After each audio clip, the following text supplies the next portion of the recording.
Sweet. All right. Well, first off, I wanted to thank everybody for bringing on, and I hope that we'll have a lot more people on too. If you guys are not, if you don't have your videos showing right now, you guys won't be populated in the group because I have all the non-videos hidden.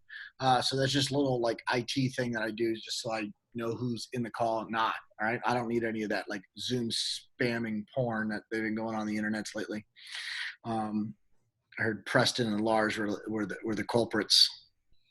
So, um, but what I'd like to do is I have to jump on Preston because he's got somebody there I don't know. So I figured I'd have to start with him.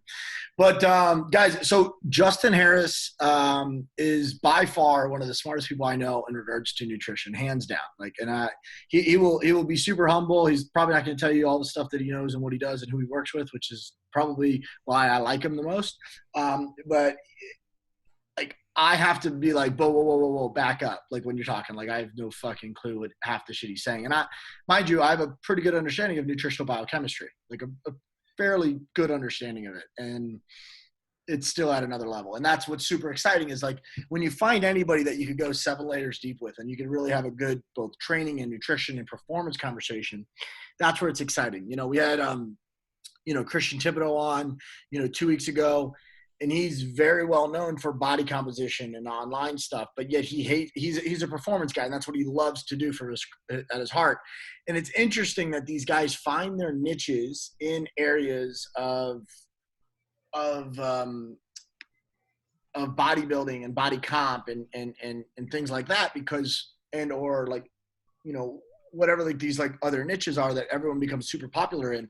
But when you really find out like the best, like when you really look at like who's the best in the world, they're all like human performance driven. They're dealing with like athletics. They're dealing with like where their background comes from. So, I'm going to give Justin a couple minutes just to talk about his background because I think it's important to get some context, but then I'll probably jump in there a little bit about like what we want to discuss as we move forward with this conversation around nutrition and how that affects our athletes. Everything is fair game, other than like the clients that he works with and like some of the names, just because, what he does with them is beyond like what people think is like miracle and or possible, but largely, there's a confidentiality to, the work that you do when you're with somebody at a high level. And I wanted you guys to be able to respect that, but I could firsthand experience attest to the fact that what he does is done at such a high level of understanding that he probably doesn't even think it's impressive. But on the other end, it's like, well, I couldn't even believe that you did this. Right. So, but I want to basically open the forums, in a little bit. But while we do that, I just want to have Justin introduce himself. And I'm going to put a poll up of like, where do we want to start the conversation up? So just vote on that while Justin kind of talks. And then we'll go from there. Sounds good? Go ahead, guys. All right, I'll be quick because I know no one ever likes this part, but my undergrad degree is in exercise physiology. I went back a second undergrad, math and physics, and then a master's in physics.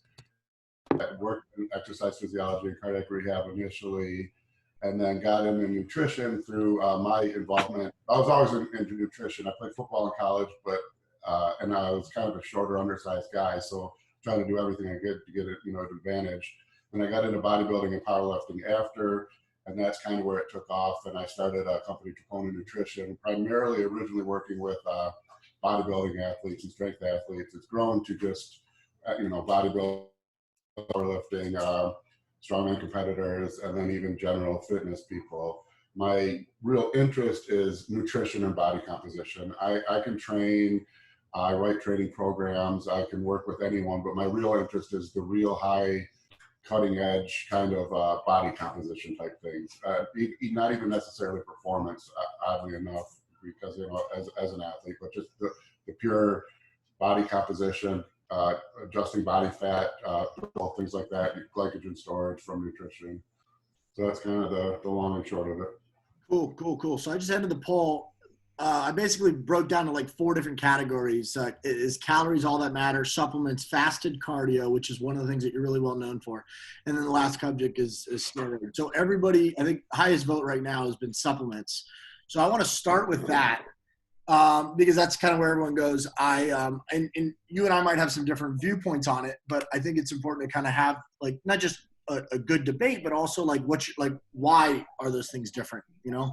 But currently right now, what's your take on supplements, and what's needed, what's not?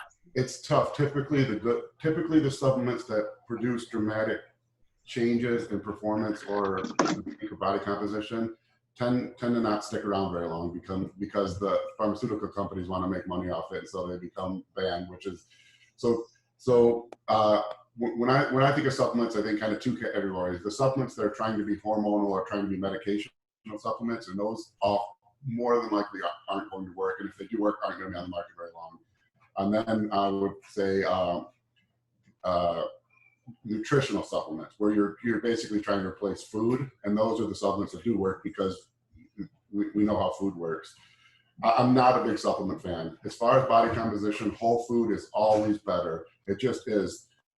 And I'll explain why from a protein synthesis or a muscle building standpoint. If you drink like a whey protein shake, one of the most popular supplements, it's very, very rapidly digesting. And so say you take 2 scoops, you have 50 grams of whey protein. In about an hour and a half, almost all of that has been digested. It's gone through the stomach and it's entered the bloodstream. Well, how fast can you add muscle? If, let's say, if you work with athletes that are in competition where they're tested aren't really able to add more than 10 or 12 pounds of muscle a year. If you break that down, 12 pounds of muscle a year is 25 grams of new muscle growth per day. That's 25 grams of protein per day that can actually be converted to new muscle. So if you had that 50-gram whey protein shake and it's digested in an hour and a half, what happened to that protein? We can only convert about 1 gram per hour to actual new muscle tissue long-term as a natural athlete, even probably as an unnatural athlete long-term. And so what happens to that is you drank that 50-gram protein shake, 1 grams of it was potentially went through muscle protein synthesis and converted to new muscle proteins. The other 48.5 grams of it goes through gluconeogenesis, gets turned into a sugar, turned into a carbohydrate, and eventually, if not used as a carbohydrate or stored as glycogen, eventually converted to a fatty acid and either used as energy in that way or eventually even stored as fat. Where you have whole food, it's digested much, much more slowly. And an analogy I give is everyone at some point in their life has probably eaten steak and then maybe 8 hours later got the flu and threw up.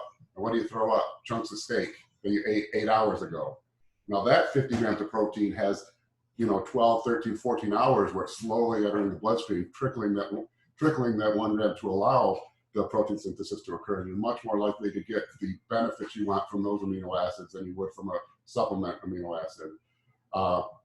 Other supplements that I do like to use are intra-workout or intra-exercise carbohydrates. And there's a particular type of carbohydrate called a high molecular weight carbohydrate. Has anyone heard of waxy maize or carbolin or highly branched cyclodextrins? Highly branched cyclodextrins are actually pretty cool. They're beta cyclodextrins. They're 7-ring cyclodextrins, and they're shaped like a cone. What happens is the cone traps things inside. It's hydrophilic on one side, hydrophobic on the other. So once the stuff is trapped in there, it doesn't get pulled out until you reverse the hydrophilic nature. And actually, one of the famous uses of cyclodextrins is Febreze. Febreze, yeah. Yeah. So, because that's how it works. You throw those cyclodextrins down, the stink gets trapped in, and then wipe it and forget it, or whatever the Febreze slogan is. When you wash it, that water reverses that nature and pulls the stink up into the washcloth. Yeah, one of the easiest example of that is basically look at static electricity. So if you just do like a static wipe on a treadmill, the dust particles bounce right off of it, right? It's the same component. Right? Yeah. And so the reason they're beneficial is because if you're drinking like a Gatorade, a common, and I can tell you that the Gatorade out today isn't the Gatorade that was originally designed by the Florida Gator system. Their sports science division. Gatorade is made with, now it's made with high fructose corn syrup, but originally it was made with glucose or dextrose. And the problem is that it's got a low molecular weight and a high osmolarity. So the osmolarity of your blood is 300. And so if you drink something that's 300 and you have your stomach here and you have 300 pressure here, 300 pressure inside, where's the pressure gradient to transfer it across? Or I mean, not really the stomach, it's the small intestine that the carbohydrates go in, but it's the same thing. If you have the small intestine and you have no pressure differential, there's just those nutrients are just slowly trickling off. And even worse, if you have a lower osmolarity or a lower molecular weight in the small intestine than in the blood, the pressure gradient is to pour fluid into the small intestine. And that's why you can get like if anyone's chugged Gatorade while playing a sport and they get bloated or the stomach sticks out, it doesn't seem like it digests right away. That's the reason. High molecular weight carbohydrates are the opposite. They're extremely high molecular weight. And so what that does is it's almost like a bowling ball. It just powers through the stomach into the small intestine. The concentration gradient is there to shuttle nutrients across. And everyone knows you can't absorb carbohydrates across the small intestine. You can only sugars. So what high molecular weight carbohydrates or highly branded cyclodextrins or any of those are, is huge complexes of sugars. So there's a ton of surface area where there's a strong gradient where those outer surface ones are constantly getting plucked off into the bloodstream to supply a source of energy without the bloating. That's one that I do like. Essential amino acids I like, but that's really about it. I recommend people use kind of I'm going for body composition, a mix of essential amino acids and high molecular weight carbohydrates during training, and that's it. If you're looking for performance, I'll add other things like beta-alanine. If you're a weightlifter and you're actually looking for a pump, what I recommend is adding baking soda to that, because it's really just the sodium in the baking soda. Yeah, baking soda is great for like recovery too. Yeah. Fantastic. We used to use it I use it with my female population for them to not get sore. Yeah, and then a little bit. Also basic, it's got a high pH, and so that kind of calms the stomach also while you're training. A lot of people when they train really hard, if you train really hard, I'm sure most people train so hard at some point where they threw up or even get like a stomachache, a sour stomach. And so the baking soda kind of fixes that also. And then if you're a bodybuilder, which is who I primarily work with these days, it's nice because that sodium, because the stored glycogen, which is what kind of brings that pump, is carbohydrates and water in the muscle in the form of glycogen. Stored glycogen, you need glucose, the carbohydrates, but you also need water and sodium. And so when you're drinking a shake, you clearly have the water and the carbohydrates. The baking soda adds the sodium, and it's kind of just like a straight shuttle to bring it right up in the muscles. Absolutely. So question for you, because I know some of the things that you've recommended, I'm just curious to know, like how do some of these work versus others, like fat burners, right? Why are they a positive? What are your thoughts on them? Why do some work? Why do others not work? And then what's the recommendation for some of them that do? You have to think, how is it working? Because nothing's just magic. It's got a physiological or pharmacokinetical reason for working. One of the most popular ones is L-carnitine. Does L-carnitine work? Yes. Does L-carnitine as an oral supplement work? No. And the reason is it just doesn't get into the bloodstream. And even worse, you need insulin. Insulin is what drives L-carnitine into the cell to make it actually happen. L-carnitine can do nothing. Now, if you had an injectable form of L-carnitine taken with insulin or taken with a high carbohydrate meal, yes, it would work great. But most people, if you're working with really high level athletes with a whole sports physician team, that they can provide that stuff. But most people don't have a team doctor that's going to give them an IV of L-carnitine when they. So the oral version of that doesn't work. Oral versions that do work are ephedrine, obviously. Always, it's a beta agonist. There's three types of beta receptors in the body. There's beta 1 receptors in the heart, beta 2 receptors in the lung, beta 3 receptors everywhere. Ephedrine's a beta 2 agonist, so it's used as a bronchodilator or like an asthma medicine because it binds to those beta receptors in the lungs. But the like to explode, the old stuff there that was a vasodilator. Yeah. The nice thing about ephedrine though for fat loss and energy and performance is that it's a weak beta 2. It has a lot of beta 3 crossover, so it binds to all those stimulatory receptors throughout the body and stimulates that. So the way that works is it's just, one, it decreases appetite, but two, it's stimulating all it raises your heart rate, increases your breathing, and it gives you a boost of energy, and it increases the rate at which your body uses energy, which is calorie burning. We used to, back in the day, early in my career, we used to basically crush up a half a tablet of ephedrine straight and just put it in the lip right before they're about to run. I got to do a research project in college. This would never pass anymore, on high dose ephedrine and rating of perceived exertion and time to failure. You kill people. Oh man, we used the soccer team and we gave them 50 milligrams of ephedrine and 400 milligrams of caffeine, and had them do a standard one of the cardiac rehab protocols on the treadmill to failure. And it was interesting because their energy was higher, so they should have been more tired. Their heart rate was higher. Their respiratory rate was higher at every stage with the ephedrine and caffeine than it was without it.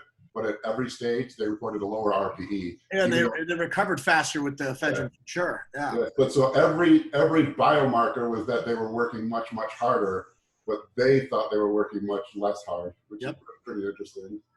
Another good one that a lot of people don't tolerate well is yohimbine. You have to be careful.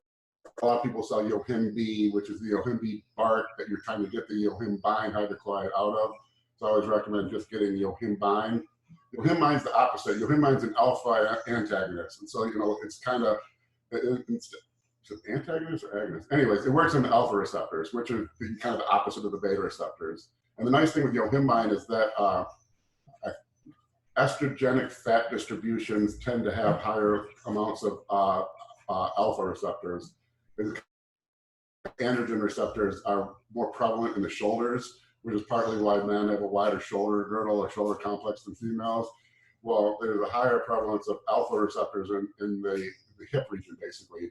And so women actually tend to respond pretty well to yohimbine for that reason, because it's kind of targeting the fat that they, I mean, you can't spot reduce, but when you're releasing fat based on where these alpha receptors are affected, and there's a higher concentration of alpha receptors in the hip for women, you're going to potentially burn a little higher fat from that area. That's awesome. So a couple questions more on that. Like, so BCAAs, obviously there's one that I'm way more, a lot of it, like for me, when it comes to supplements, it all comes down to like who produces it, where's it produced, what's the delivery, you know, both from actually manufacturing to the body, and then once from the body digested, because the delivery matters. But also one of the things that most people just completely overlook is the raw materials. The raw materials is what drives both like the quality. Now I'm obviously a huge fan of Jason Deere's work with the Ultrahuman with BCAAs and an EAA mix, right? Which we've had a ton of success with.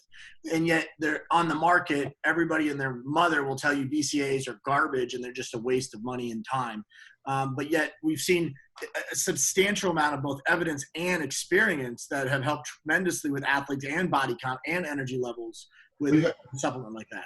Sorry for cutting you off. And you have to define what the goal is. The original BCAAs were marketed as increasing rates of muscle growth.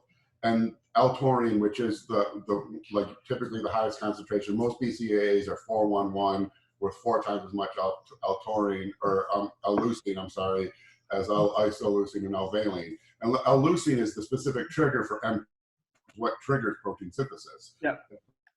Great. The problem is that you can't synthesize new muscle protein without all the essential amino acids there. And so you can have BCAAs that trigger the protein synthesis. That's great, but if you don't have all the essential amino acids there, you can't build a house. You know, it's like you know, the BCAAs would be like the foreman, you know, telling the construction workers what to do. But if there's no wood, they can't build the house. But the thing is, you don't live in a vacuum, and someone taking BCAAs, the only time they're going to be void of the essential amino acids is if they haven't eaten a whole food meal in a day beforehand. You know, and then on top of that, there's other recovery things. BCAAs can be used directly as energy. They don't have to go through gluconeogenesis the same way that the other amino acids need to. They can be used, and I can't remember the pathway, if it's like a keto acid type pathway, but anyways, they're usable for ATP directly as they are. So it's like a double combo. It's you know, you have muscle protein synthesis, you're supplying amino acids, maybe not all the essential, but you are supplying some amino acids. You're triggering muscle protein synthesis, and you're providing an energy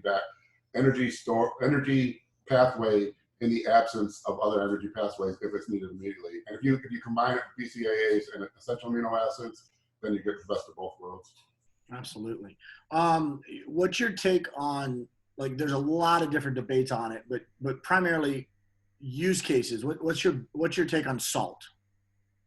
Oh, I love salt. High sodium, everyone. High sodium, yeah. A well-hydrated body is better at oxidizing fatty acids for energy. It's better at, you can't store glycogen. You can't rehydrate the muscles without sodium. I mean, physiologically, to store muscle and liver glycogen, you need glucose, obviously, but you have to have water and sodium. If you don't have those, you cannot replace liver glycogen. You want to talk about a lack of recovery. try training hard and then not being able to replace the carbohydrates in your liver. And then on top of that, your body is incredibly efficient at pumping out the excess sodium. Yep. And so you're not just going, you're going to get, if you jump really high in sodium after going low sodium your whole life, you'll be bloated for a couple of days, but that passes really quickly. But when you have when your body is used to flushing really high amounts of sodium, you have so much more leeway before you go into cramping. If you're used to taking 2 grams of sodium a day and say 1.5 grams of sodium, or say if you go 500 milligrams of cramping from low sodium and you've only taken 2,000 milligrams a day, you don't have much, much leeway. But if you're flushing 5,000 or 8,000 milligrams a day, you're constantly in flux of sodium. Anytime you start dipping a little low, you got more sodium coming in. There's just so much more leeway. It's almost like I need to hit a dartboard. I can throw 1 dart and try to be really good with it, or I can just shoot 600 darts, and one of them's going to hit the dartboard every time. I don't have to worry or think about it. Yeah, it's funny because I get so much blowback from people around my strategies with athletes with higher salt intakes. Now, I prefer my salt intakes not from, processed foods, which is where the majority of them are getting in American diets. But if you're putting them on and quality of salt matters, right? So like depending on where salt is from, that actually makes a huge difference. But in general, it tastes better too. So and the sea salt will have other minerals with it also. It's not just sodium chloride, Yeah. So the other aspect of that is like explaining to somebody like so I do a lot of weight manipulation with our athletes because I deal with a lot of fight sports, right? Also, when it comes to competitive testing, we need to manipulate for performance based upon what we want that athlete to be at competition day. This is the stuff that I rarely are able to get into with anybody. With somebody like you, I lean on you for things. I mean, I had to cut a fighter 37 pounds in a smart amount of week. It was crazy. And he's already dropping down to like 119. So he's already a small human being. He's the size of my left leg, right? My left leg's the size of Justin's trap, by the way. He doesn't really give you a lot of proportions in this video, just so you know. But basically when you're dealing with, you don't have that much, you can't screw up 8 weeks out, 12 weeks out. Everything has to be dialed in. So like salt's a big deal, but also like where we distribute our water is a very important thing. I brought this up on a talk with Mike Israel and Thibodeau about like water distribution on like what someone feels it looks like they're bloated versus that water being in the muscle actually makes them look shredded. But there's no real difference in regards to where it's just about the distribution. I got a perfect example of that too. If anyone's an MMA fan, when Shane Carwin fought Brock Lesnar. Yeah. And they were talking about how Shane was cutting weight to 265, which I don't really think he needed to cut to 265. But then they said he was IV fluiding back up, and he wasn't using saline. He was using straight IV water. And he heavy, hard on the body. Well, so the problem was, as soon as he walked out for that fight, he had pitting edema in his lower legs. And, and so he was loading back up, but because the sodium balance wasn't right, basically he's pouring all that same water in his body, but it was all going to the extracellular space. If you don't have enough sodium, you go into something called redistributive hyponatremia. But you need to keep your blood sodium at 0.9% sodium. It has to be. That's just the way it is. So if you eat more while you're taking in the water, what happens is the blood, you need to get more fluid in the blood to maintain that 0.9%. But now if you don't have enough sodium, now your blood volume is going up and you don't have enough sodium, that blood sodium level is dropping 0.9, 0.8, 0.7, and that starts talk about cramping, you're talking about death at this point. Yeah. So what does the body have to do? It has to redistribute that water to bring that sodium percentage back up. And it redistributes it in the extracellular space, which is pitting edema, his swelling hands, which I guarantee contributed to the adrenaline dump that ended up killing him at the end of the first round. Yeah, that's why he got choked out. He got that. Yeah, he was pounding Brock because he had nothing in the muscles. All that water was just surrounding the joints in the extracellular space. And if anyone's ever trying to run sprints with like a neoprene knee brace on, and you start getting that cramping in your calves, that was basically what was going through his whole body. He had none of the fluid where it was supposed to be. It was all in the extracellular space, just constricting his muscles. It's like total syndrome. Yeah, and people don't understand, like, if you don't, like, so you're because you're dealing with fight sports, right? The levels change so quickly because of adrenaline. So you could actually get your body without even like getting a pump in there. You could get your body and your muscles and fluid to move so quickly just because of what's happening in your brain in the sport itself. but you're dealing with such a small margin of error. You don't have the buffer that you do in a regular training because you could manage that. So if this isn't tested beforehand and you know where those numbers are, you could screw somebody up. I mean, you're on the brink of almost like going into cardiac arrest and dying sometimes with some of the things that people do. So if you've ever seen blood work on someone making a dramatic weight cut, it is scary, the electrolytes, if you're not on point with it. I had a power lifter who did his own cut and worked with me after and showed me his blood work from the cut, and he was extremely hyperkalemic. Well, I don't know how going to DTAC or something, and extremely hyponatremic. So his potassium was sky high, sodium was rock bottom, and what it was he like ate all potatoes for his diet, which he just by taste, but potatoes are extremely high in potassium. People think bananas are high in potassium. A medium banana's got like 90 milligrams of potassium. A medium potato has 700 milligrams of potassium. And that cracks me up because on the general health side of things, the people that like seeing potassium levels go high, they're like, oh, cut out bananas, but they want you to have potatoes. Yeah. Mind blowing. We 10 bananas talked about that months ago because I was curious because I'm like, what's the issue with it? It makes no sense to me. And so then for his weight cut, he cut sodium to flush the water out, but there was no way with his potassium that high and sodium that low that he could recover back up. He ended up having a crappy competition. This is a world record holder at a lower weight class. It's funny, if I tell you that, I can tell you what he weighs right now, which is about 2. You would never in a million years guess the weight class he is competing at because it is nowhere near 260. But yeah, so I mean, that stuff needs to be handled very precisely. And unfortunately, I think like in the MMA world, I think a lot of the top guys, I'm amazed there hasn't been, and I don't want to get a soapbox and act like I know everything, but I'm amazed there hasn't been more issues because it seems like there's really archaic practices. It seems like it's getting better, but I remember through the mid 2000s, because I guys that were working with people, when you coach, you meet everyone eventually, like Kristen, Thibodeau, I know him, and so. And the guys that were kind of making their name in the business were not guys that should have been making their name in the business. But it's still like that. Have you checked on Instagram? Good God.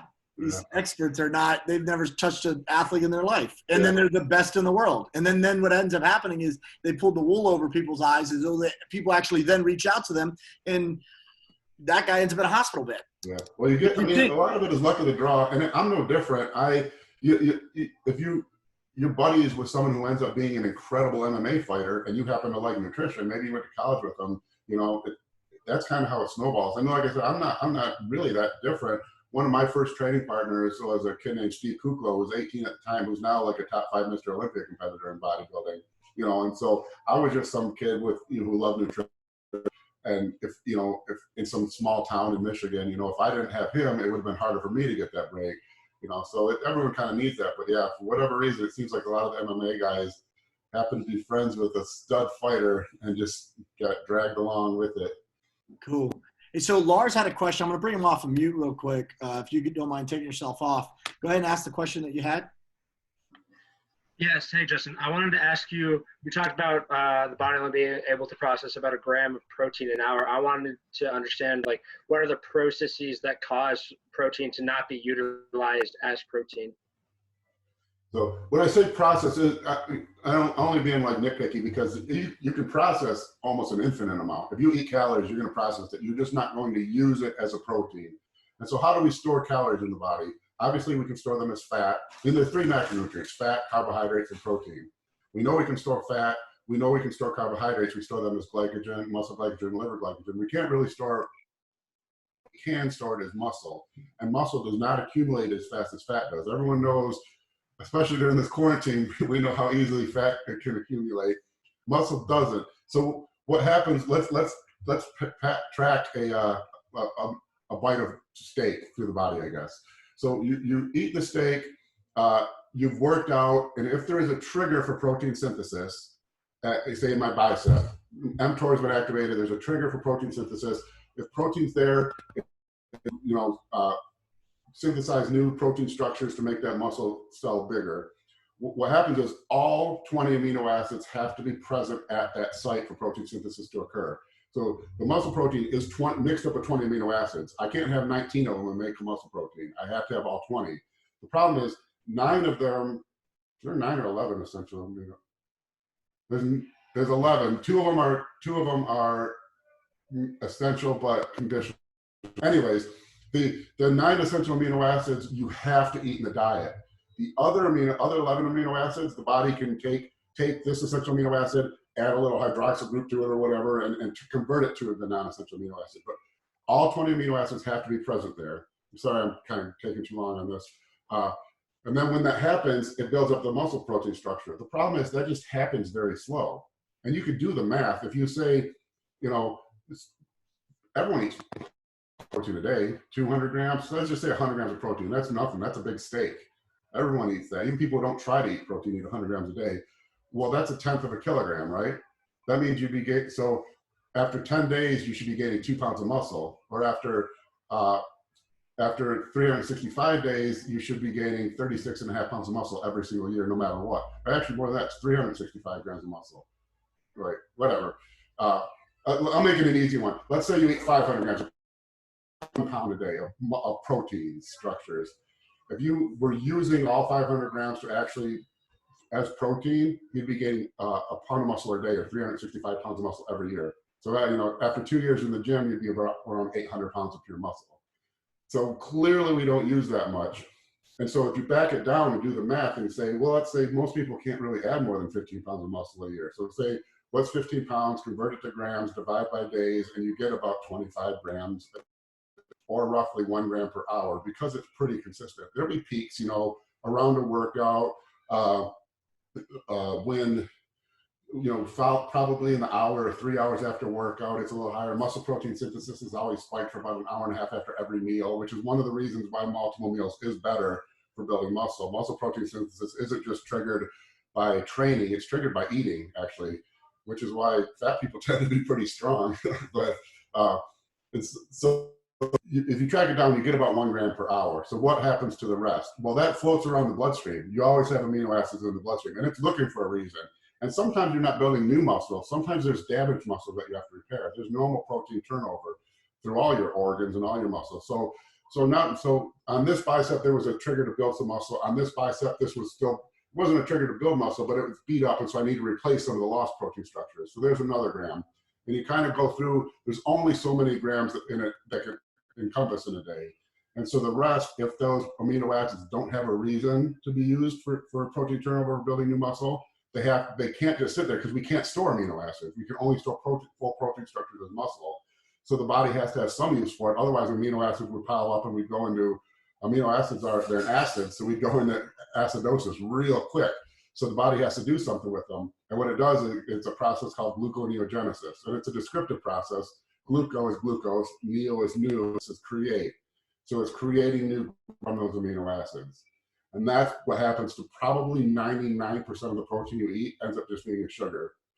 So why eat protein over sugar? It's because that process takes energy. If you eat 100 calories of sugar, you got 100 calories of sugar. If you eat 100 calories of protein, is anywhere from about 15 to 30% of that protein, those calories actually get burned in the process of turning it into glucose. And then the next thing, so that glucose floats through the body, and it sees, oh, the liver's a little low in glycogen. Let me grab some water and salt and form liver glycogen. We did biceps, and it goes past the biceps, and it sees, oh, they're low in muscle glycogen in the biceps because we worked out. Let's store that glucose there. So at the end of all that, you fill all the glycogen levels, and there's a little bit of glucose still sitting around that you create from that protein. Now when you do that, can't just sit there, because what happens if glucose sits in the blood? High blood sugar, you're diabetic, so the body has to do something with that. And through that process, it goes through another step in fatty acids, which then can be used again as energy or get stored in the body as fat. Awesome. One of the questions I have on that end is, so that like kind of leads us into one of the next topics that they're asking about is a calorie, not a calorie, right? So the difference, so there's a lot of factors in that, right? Not everything is, not all calories are created equal, right? Mm-hmm. Just for that same purpose. So there's two things I want to hear your take on. Number one is, you did do a great job of explaining the difference between eating protein versus eating sugar and the breakdown of that and what takes place and how it burns, so the caloric burning effect.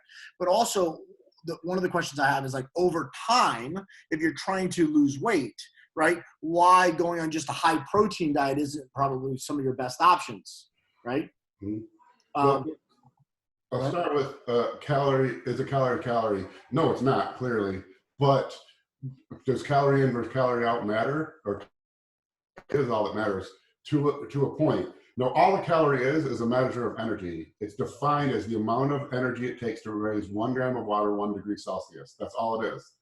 And so if anyone's taken thermodynamics, you know, like one of the most powerful laws of physics, and every physicist would love to prove it wrong, because not only would you immediately be the Nobel Prize winner, but you'd be a trillionaire because you've created free energy. You can't create free energy. So whatever calories I eat is energy I'm eating. I eat less calories than I burn and store energy. So if I eat 5,000 calories and I burn 5,000 calories, nothing happens. If I eat 5,000 calories and I burn 6,000 calories, I lose 1,000 calories of energy from my body. It can be a mixture of glycogen, fat, it can even be protein, but I have to lose that energy from the body. And conversely, if I eat 1,000 calories and burn 2,000 calories, I lose that. I cannot store fat. So when people say I don't eat anything and I still gain weight, or I don't eat enough, that's why I gain weight, that's not how it works. It's energy in versus energy out. And everyone wishes it wasn't true, because if you could prove it, you're an instant trillionaire, and there's no world oil crisis or anything. We just snap our fingers and create energy. So, but there's more involved. We don't just store a chunk of energy in the body. We store it 3 different ways. We store it as glycogen, that's carbohydrates in the muscles and the liver. We store it as fat, as muscle. And so there's more to it than that, because there's certain cases, and I'll give a case of where you can actually eat more calories than you burn and not store fat. Let's say I've been training really, really hard and eating a low carbohydrate diet all week. I've depleted all my muscle glycogen stores. Say someone my size can store like 1,000 grams of glycogen. Let's say I've depleted that 500 grams, half my glycogen is gone. Let's say someone my size can also eat 500 grams of carbohydrates as my basal metabolic rate. So now let's say on this day, 1,000 grams of carbohydrates, which is 200 grams of carbs in 5 consecutive meals. I mean, that's 4 cups of rice 5 times a day. I mean, it's a ton. Clearly, I'm going to store this. And I do store those energies, but because I'm supplying the energy in the form of carbohydrates, and I know my basal metabolic rate will burn 500 of those grams off automatically. Those extra 500 grams do get stored in the body. They just don't get stored as fat. They get stored as glycogen. And that's the biggest misconception, is because you can play with the numbers. You are always storing them, but that doesn't have to mean they're stored as fat. At the end of the day, if you eat less calories than you burn, you're going to lose energy from the body. We want that energy to come from body fat, but if you don't do things right, it can come from glycogen, and it can even come from muscle.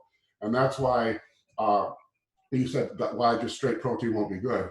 Because, well, one, straight protein is there's actually a thing called rabbit starvation. And colonies like where there wasn't much food to hunt, all there was rabbits, and that's all they ate. They would starve to death no matter how much they ate, because rabbits are too lean, they don't have enough fat, and there's no carbohydrates. There's no good energy source. So everything they're eating has to be converted, and takes energy to convert to sources that can be used as energy. You can't use that protein as energy. It has to go through gluconeogenesis. And so that's the problem, is when you eat just really high protein, you don't have any carbohydrates, your first energy source your body wants to use is carbohydrates. And so right away, you're depleting glycogen in the muscles. And if you don't ever replace that, eventually your muscles get so depleted that you just start eating muscle tissue. Even though you're eating protein and you think, I'm eating all this protein, how am I losing muscle?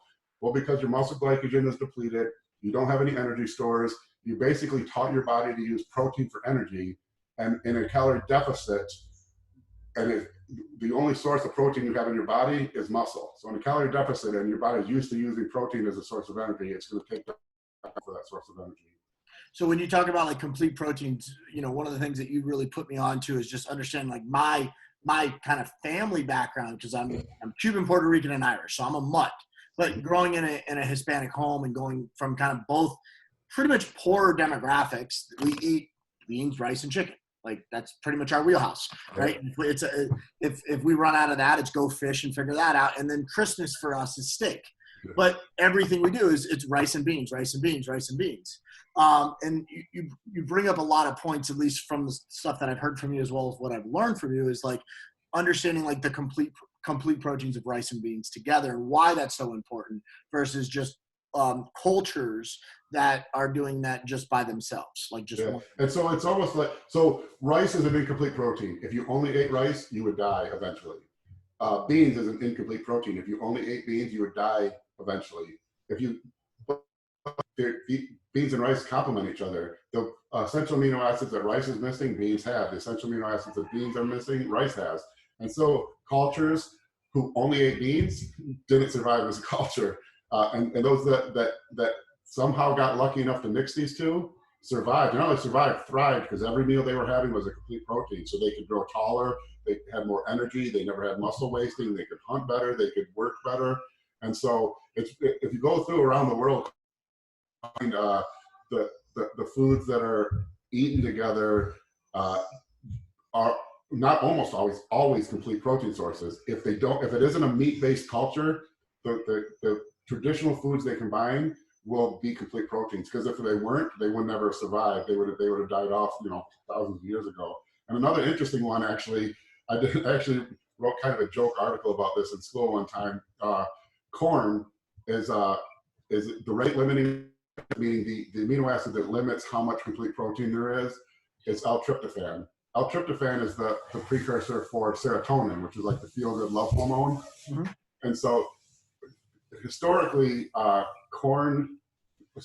cultures that use corn as their base food source tended to be, I don't want to say anything like prejudice or anything, tended to be war cultures. And so I made kind of a joke argument that the reason was because they were constantly low serotonin, historically low in serotonin levels, because their base food, the limiting amino acid, was the amino acid that raised serotonin levels in the body.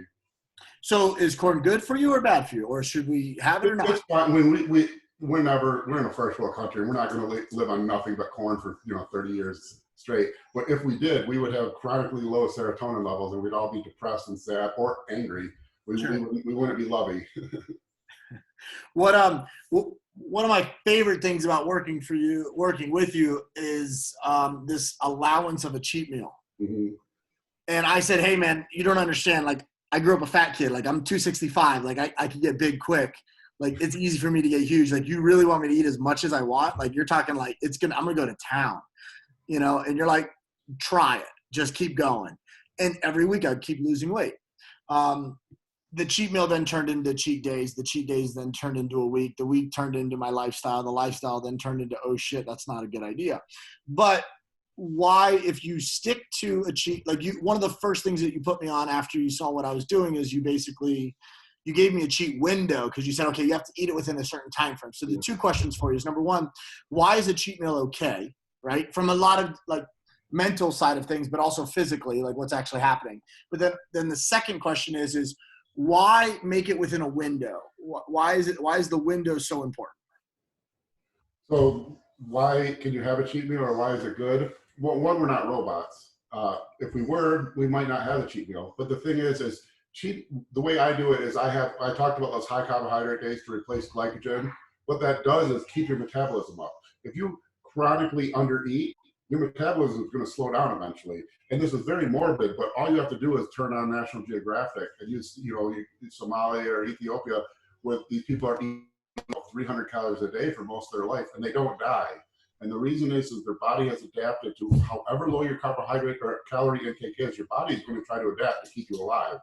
And so when you're eating chronically low calories, your metabolism will start to slow down. So what I do with diets is once a week, we do very high calories, very high carbohydrates, because we know that we're most depleted in glycogen. So we know that's our day where we can eat too many calories and store them, but store them as glycogen instead of fat. And then on top, at the end of the day, I give a cheat meal. And the reason it's on that day, why would I get on that day? We're already eating so many calories. Well, one, by the time you get to that at the end of the day, you've eaten a ton of food all day. You're not starving, you're not hungry anymore. So all you're going to eat is what you really, truly are craving. And now why are we hitting what we're craving? Because there's more going on. We're not robots. We got hormones. There's brain chemistry, neurotransmitters. Craving something for 6 months, you're going to cave at some point. And so you get those in your system so that you don't have any worry about it the rest of the week. The days of the week when we know are fat burning days, if you go and eat McDonald's unplanned on a fat burning day, not only did that ruin you're not burning fat that day, but that turned that fat burning day into a fat storage day. That's a double whammy. On our high days, we already know they're not fat burning days. There are storage days and our metabolic boosting days. So that's fine. We'll store those extra calories. Now, we did that at the end of the day, so your appetite's a little lower, and then so you're going to eat a little less. And then there's additional things. Any calorie restricted diet ends up being restrictive in some micronutrient at some point. There's just not that many food sources that are low calorie. You know, you're stuck to like chicken and broccoli and brown rice and fish. And so there's lots of micronutrients, lots of little things that you're not going to get. Well, most junk food that people eat, as people think like processed food is bad for you as far as it's not filled with nutrients. That's not true. They cram those things with vitamins and minerals. So they can say vitamin fortified, nutrient fortified. And so you're kind of guaranteeing that you're going to load up on whatever you might be deficient in almost by default, because whatever you're eating is so loaded with preservatives that it's filled with every mineral imaginable. And so now why so that's the reason, is because, and then you can do it even mathematically. You should never just guess and hope something works. Run the numbers. If your high day meals, so someone for me, my high day meals will be like 800 calories per meal. Now, if I go eating a whole pizza, that's 2,000 calories. So that's a net 1,200 calories above what I would be eating anyways for that meal. And that's if I eat a whole large pizza. That's a lot of food. So 1,200 calories, divide that over the other 6 days of the week, that's 200 calories. Now, what is 200 calories? If I spread that cheat meal out, is the cheat meal going to ruin the whole week is basically what I'm getting at. 200, a cup of rice. So I can either have one extra cup of rice a day for the same total calorie count for the week, or I can eat a whole large pizza that one meal. So, and I'm not going to eat a whole large pizza because that's 12 pieces. And as much as I love pizza, by my 6th meal of the day after I've been eating tons of carbohydrates all day, I'm not even craving that much. So you end up, if you run it mathematically, you'll end up eating less because you'll be able to be slightly more restrictive on the other days. That cheat meal never makes up for if you spread it out over, it's never 7 times worse basically than what you would do otherwise. Awesome. And then in regards to like the window of time, you limit a window of time. And I know that everything you did, you had a reason, right? Whether it be, a psychological reason or physical reason, whatever it may be. What's the main reason for limiting time? Two reasons. I set the time at the end of the day. Because if I let you have a cheat meal for meal 1, it's very likely that it's going to turn into a cheat day. If you eat the meal as the last meal of the day, once you go to bed and wake up in the morning, it's much easier to start back on your diet. It's much harder to get back. It's very difficult to make fish and broccoli a couple hours after eating your favorite food on earth. It's much easier to go back to brownies. And then the window is to force that mathematical equation I just said. And I didn't think it was possible to eat 7 times more in one meal until I met Dave Tate, the owner of Elite FTS. And I gave him a cheat meal and I didn't put time restrictions, and he ate over almost 14,000 calories in a meal, because what he did is he decided if he never stops chewing, the meal never ends. And so he ate till he was sick, and then he had M&Ms, and he would slowly put an M&M in his mouth and let it dissolve. And he'd do that for an hour until he had enough room to eat more. And he turned one cheat meal into, and it's on YouTube, Dave Tate's cheat meal. Google it. It's like 1,800 calories, and he stretched it out to the whole day. And so that's why I did it, because I thought it was impossible to do that, but leave it to a fat power lifter to find a loophole, because he'll find it.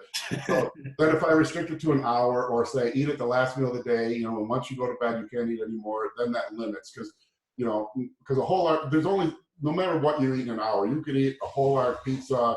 I mean, even if you ate 2 whole large pizzas, if you ate like 30 pieces of pizza, that's still spread out over an additional 2 cups of rice a day. Yeah. Which, so even then it's not blowing the whole diet. And no one, I mean, I guess maybe you could, but my third restriction around the cheat meal is that it has to be something you're craving. It's not an eating contest.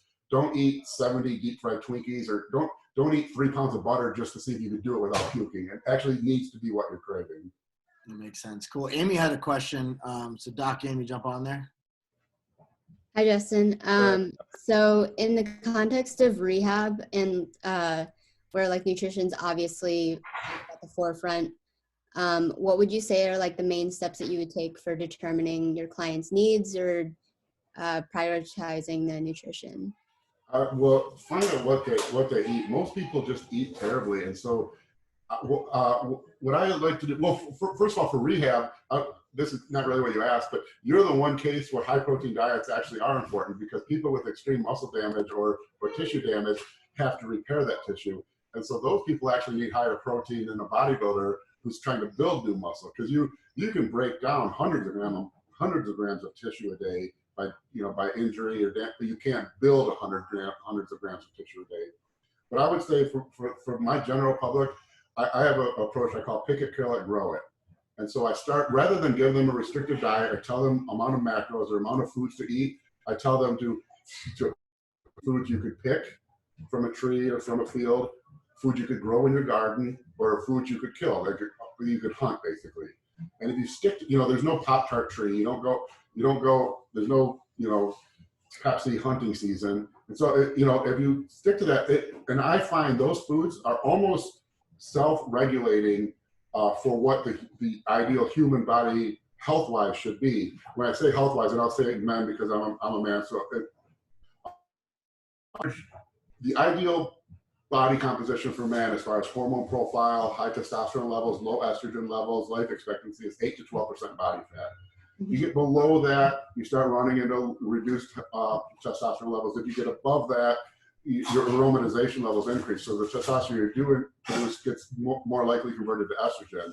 And this makes perfect sense. If everyone looks back to like college or something, and everyone's known some 20-year-old overweight fat guy who's clearly gone through puberty, might be 22, but all he's got is, like a sparse beard on his neck or something and almost no chest hair. And that's the reason, is because being, that high body fat, his testosterone production is blunted. And on top of that, his conversion of estrogen from the testosterone is increased. And so, and those are all things that the male body isn't optimized for. And the female body is a little higher body fat percentage, but theirs is like, was it like 12 to 20%, I think, some number now. I work mostly with men. But what this comes from the pick it, kill, grow it is I find that pick it, kill, grow it approach is almost self-regulating to force your body into that proper hormone and body fat profile. Meaning, if I just ate foods I could pick, kill, and grow when I was hungry and ate till I was full and satisfied and just did that, like let my body self-regulate itself, but stuck to only those foods over a long enough time, my under that 8 to 12% body fat range. There still would be naturally people would be lower on the lower level, naturally heavier people would be on the higher level, but we'd be within that range and everything would be optimal. And at those levels, hormones are optimized, recovery is optimized. And so that's what I would focus on. I mean, they do need higher protein. I guess the next thing I'll say, from my experience working with general public, is teaching them what protein is. Yeah. Because the general public thinks protein is peanut butter, cheese. I don't know why that is, but you ask anyone, I eat a lot of protein. I eat a lot of cheese. What do you eat? Cheese, nuts? It's like, no, it does have protein, but it's actually more fat calories than cheese and nuts. And those are fat foods, not protein foods. I'll teach them that no, protein is meat, animal sources, meat and eggs. That's really about it. I mean, even milk has, whole milk especially, but even milk has more calories from carbohydrates than it does protein. And whole milk, protein is the lowest macronutrient. There's more carbohydrate calories than there are protein. So really, when I think of protein sources, it's meat and eggs. And you convince those people of that. If you have like a vegetarian or a plant-based person with really, I don't know what you want to focus on a PT. If you're recovering from like real tissue damage, car accident, things like that, people with major damage that are going to need high protein, you're going to struggle with vegan or vegetarian type people. But sorry, I kind of went on a tangent there. No, it's good. That was a good answer. I had one more question, if that's okay. Yeah, follow up. So just going off of that, so I know you mentioned earlier that you're not huge into supplements, besides a few specific ones. So would you not really recommend to your clients who are going through a rehab phase? It would be different because when I say supplements, I have to like give a caveat that in my mind, I'm always thinking either a sports performance or a body composition. For me, the supplements that are trying to improve performance, there are if they're any good, they're going to be illegal. And the other type of supplements are the ones that are mimicking food sources. And I say in that case, just eat the food source.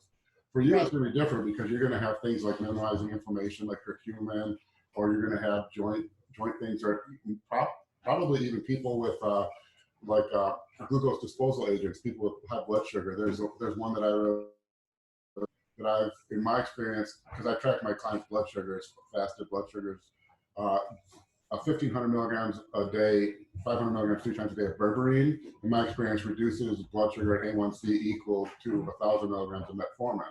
And berberine is not prescription.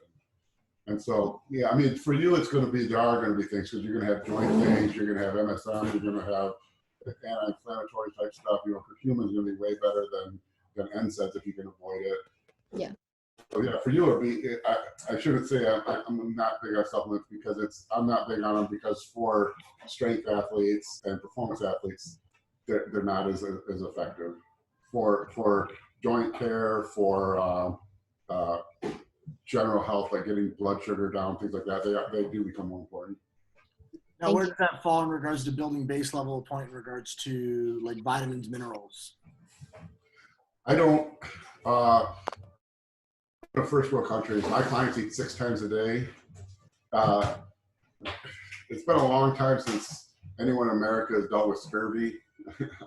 So my feeling is that if you're eating the foods I recommend, you're not going to be deficient in vitamins and minerals, because all my foods my pick a kill grown foods are nutrient dense. And you think about it, the animal products you're eating what the animal had as far as vitamins and minerals. And so if that animal wasn't dying of a vitamin deficiency or mineral deficiency, you know, I mean, somewhat, I mean, the fat storage, obviously you are. Some of the water soluble vitamins kind of can get depleted out in the meat. But in general, that's why lions don't have to supplement with vitamins and minerals or fiber, because they're eating a life form that was alive based on the nutrients that were in its body at that time. And so if we do the same thing, I'm really not a big multivitamin mineral guy. I go through phases where I think I can't hurt everyone, you know, because I get a lot of flack for it. But from my stance, because I'm a high salt guy and I'm a high sea salt guy, so my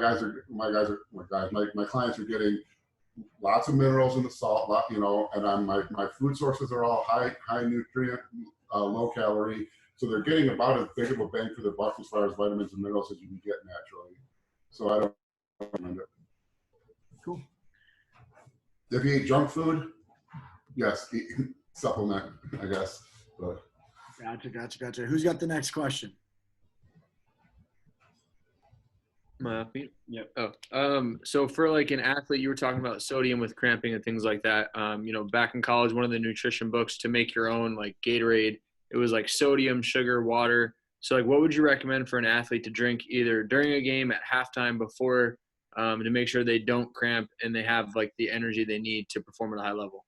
Half strength Gatorade, which the original Gatorade had half the sugar that it does now, and they've come out with G2 kind of because of that. And the reason is because insulin is a central nervous system depressant and a mild diuretic. 2 things you don't want to have on the sports field is to have to pee and be tired. And so the amount of sugar in Gatorade now is high enough to trigger an insulin response, which is a problem. The original Gatorade that the Florida Gators sports staff made had much sugar. The reason they changed it is because that didn't taste good. It tasted like, you know, watered down juice basically. So when they brought it to market, they doubled the sugar. I would recommend half-strength Gatorade for that reason, or G2 Gatorade.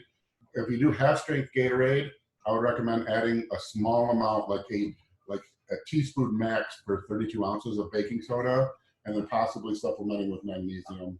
Magnesium is kind of I don't like supplementing with potassium, because I used to work in cardiac rehab and as an exercise physiologist, and I've had people hyperkalemic go into really bad heart rhythms, so I just hate recommending it for that reason. I mean, what are electrolytes? They're electro, you know, and so they're either positively or negative charged ions, you know. So everyone knows what the definition of a salt is when you take a positively charged ion with a negatively charged ion and combine them. That's why table salt is sodium chloride. Amphetamine salts are amphetamine hydrochloride. So they charge in a negative charge and combine it, and that forms the salt. And so but those salts break off in the body into positive and negative charge. And those electrolytes, what they do is they actually provide electric energy for the muscles. That's what cramping is an imbalance of what contributes the, a battery is positive and negative charge. And so you think of your muscle, you get those positive and negatives messed up, then that's when you get the cramping. You get too much electric signal in one spot, not enough in another. And so you can get over analysis and thinking, do I need potassium? Do I need, what we need is positive and negatively charged things. And so your Gatorade is going to have the electrolytes that you need. You just want half the amount of sugar. The baking soda I like because it's a bicarbonate, so it calms the stomach. It's not acidic. It's basic, and then it actually provides a little carbonation also. And be careful if you do add baking soda to something, you're making a volcano. So be careful shaking it up because it is carbonated. And then it adds the sodium also. And magnesium is a nice positively charged mineral that you can add that you don't have to worry about being hyperkalemic from. Yeah, definitely don't put too much baking soda in there because it'll take you through the runs for sure. Yeah. Well, and it's yeah. Well, I think it's amazing to me because there's a lot of these things that are trial and error that you don't figure out until you go through them. So if you have enough experience, you realize like teaspoon and tablespoon are two separate measures for sure. That's why I never write TSP anymore to clients because I didn't know how many young men have never cooked for themselves in their life and don't know that TSP is teaspoon, not TBSP. You find out real quick when you have the runs. So, oh yeah. Any other questions real quick? Yeah, Kev and Justin, what about for like protein recommendations or maybe macro recommendations for athletes? Do you have, what do you go off? Doing a couple thousand diets, I guess. I don't have a number. I've worked lots of times on trying to write an algorithm that works across, but for let's say a 200-pound cornerback, what sport are you kind of thinking? I'm trying to think of a body composition. Well, if I were you, what do you weigh right now? What do I weigh? Yeah. Like 170. Okay. Well, hold on. We were using athletes as the example. I would say probably about 40 grams of protein per meal, 6 meals a day if you can, and then somewhere around 50 grams of carbohydrates per meal. If you can, before and after training, double the carbohydrates. Yeah, so actually, I think you hit the nail right on the head because the demographic that they work with a lot of is DBs. They work with a lot of skill football players, so that would be a good way to look at it. So like a 200-pound cornerback, what would that look like? The problem is those guys are such genetic, natural freak athletes that they've gotten by eating junk food and staying. It's only when they get late in their career that they can't do it. But I would recommend, I would try to get 6 meals a day. Someone who's not used to eating that much, it's hard, and so maybe 5 meals a day. But I would shoot for them to get 40 grams of protein per meal and 50 grams of carbohydrates as their baseline. Now, before and after training, you double the carbohydrates, 40 grams of carbohydrates. And then whatever you're in sport, because if you're playing for a team, they probably have Gatorade or something like that. I wouldn't try to force them to do a separate, inter-sport drink, but I would make sure that they have some form of trickling carbohydrates and electrolytes during training also. Was that helpful for you guys, Javi, Rob? Cool, man. Preston, you had a good question. Just take yourself off mute. Going on, Justin. I had a quick question. So, like, what has been a measurement tool you give athletes in regard to portion size? Hang on 1 second, George. Can you share that? What? I couldn't hear you. What did you say? Can you repeat that? What has been a measurement tool that you give to athletes or that you use in regards to portion size? Was a metric? What's the measuring tool that you use? I use cups, unfortunately, because it's really the least accurate. But I use cups, and the reason is because 1 cup of rice is 50 grams of carbohydrates. 10 ounces of potatoes is 50 grams of carbohydrates. 1 cup of oats is 50 grams of carbohydrates. You have 1, 10, 1. So cut that in half. Half a cup of rice is 25 grams of carbohydrates. 5 ounces of potatoes is 25 grams of carbohydrates. A half a cup of oats. And so that's why I like to do it, because as far as carbohydrates, the cups are really nicely spread. And then the next thing is I use ounces for protein because most meat sources are about 25 grams per 3 ounces.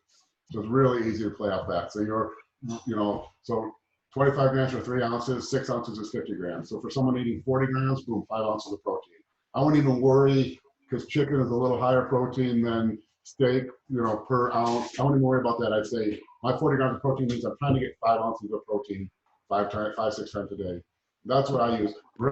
Precise. The reason I don't do that is because there's only so accurate you can be. Because if you measure out 180 grams of rice kernels, every grain of rice is going to soak up more or less water than the next. And then there's only so precise you can be with any of those. Because if you measure grams of oats, how are you measuring it before or after water? Every piece of meat you eat has a different body fat or different body composition, just like humans. Like you see the label thing and it says 13 grams. Oh, I know, maybe there was a fat cow, you don't know. It's just a rough estimation. So that's why I use, for me to like to use ounces for my carbs, I like to use cups because my primary food sources are just super easy to measure. So like for me, if I'm doing 50 grams of protein, 50 grams of carbs, 6 ounces of meat, a cup of rice, boom. And then if I want to add some, guacamole or a little flavor to it, if I'm trying to get some healthy fat, it's just super easy to measure and it's super easy to round the numbers up. So what you're saying is everybody should eat at Chipotle. Yeah, Chipotle, about if you can avoid the queso and the cheese and the sour cream, but the meat, the rice, the beans, and the guacamole, that's pick it, kill it, grow it. Sweet, man. Last questions for Justin Harris. For anybody. Who's that? Yeah, Justin, you talked about in the beginning fasted cardio. Yeah. Known for just maybe overall thoughts. I'll probably take the long way on this. I do fasted cardio with my bodybuilding clients. If you're an athlete, don't worry about it. And I'll tell you why. Why are you doing it fasted? Because you don't want any food in your body. You don't want your blood sugar elevated, right? Let's do the math on that. Let's say you have an elevated blood sugar after eating of 100 milligrams per deciliter. That's 1,000 milligrams per liter. How many liters of blood are there in the body? 4 to 6. So that's 5 grams of sugar in the blood. That's it. Your whole body, whole bloodstream, 5 grams of sugar. That's 20 calories. So let's say I didn't eat before and I did fasted and my blood sugar was only 70. That's 30% less, 1.8 grams less. So if I eat a meal before I do cardio and you're worried about not burning fat as much, I have 5 grams of sugar in the body. If I don't eat a meal before cardio because I think my blood sugar will be lower, I'll be more likely to burn fat, I only have 3.8 grams of sugar. That's it. It's like 6 calories difference. And there's 3,500 calories in a pound of fat. So you'd have to do about 600 cardio sessions to burn 1 extra pound of fat from fasted cardio over non-fasted cardio. And that's a good example of like understanding your demographic because those differences do make are a factor when it comes to a bodybuilder versus if you're a professional bodybuilder and you don't win your contest and you don't make money, that matters. If you're an athlete and all you're trying to do is get your cardio in and increase your cardiovascular capabilities, doesn't matter. Get the cardio in. Cool. Awesome, guys. Hey, first of all, I want to say thanks, but I want to make sure that I don't let anyone get left off here. Is there anybody that wants to ask the last question? 3, 2, 1. Sweet. All right. What is so you have a name of your company, Tropin Nutrition. What does that mean? What does that stand for? Oh, that's the worst name ever. 20 years ago, I was on the internet and I just had a handle on muscle bodybuilding forums of troponin. I would use troponin or tropomyosin. And then what it is when in a muscular contraction, calcium comes into the muscle cell and binds to troponin, which moves it off of tropomyosin. So the myosin and actin cross bridge heads can interact and make a muscular contraction. So that's what troponin was for me. Unfortunately, troponin is a cardiac marker for heart attacks. Troponin levels mean you had a heart attack. So effectively, my company name is Heart Attack Nutrition. But it wasn't that. It's supposed to be muscular contraction nutrition. That's why I had to ask. Yeah, that's where it came from. And it's been 20 years now. And I was, for so long, I was, because people knew me on the internet rather than in person. So for way longer, I was known as Troponin rather than Justin. Like if you have buddies on old message boards. With social media, it's different now. But back then, on a message board and there's a guy, Scott Stevenson, Dr. Scott Stevenson, who I still call homunculus because that was his name on the message boards. But that's where it came from. Cool, man. Well, you know, I want to say thank you. I'm sure everybody here learned a lot. I definitely do every time I chat with you. I'm sure we'll talk some more. And then that's it, man. We'll talk some more. Justin, if you don't mind staying on, and everybody else, thanks again. Thanks, everyone. Thank you. Thank you, Justin. Thank you, Kev. Thanks, guys. Thank you.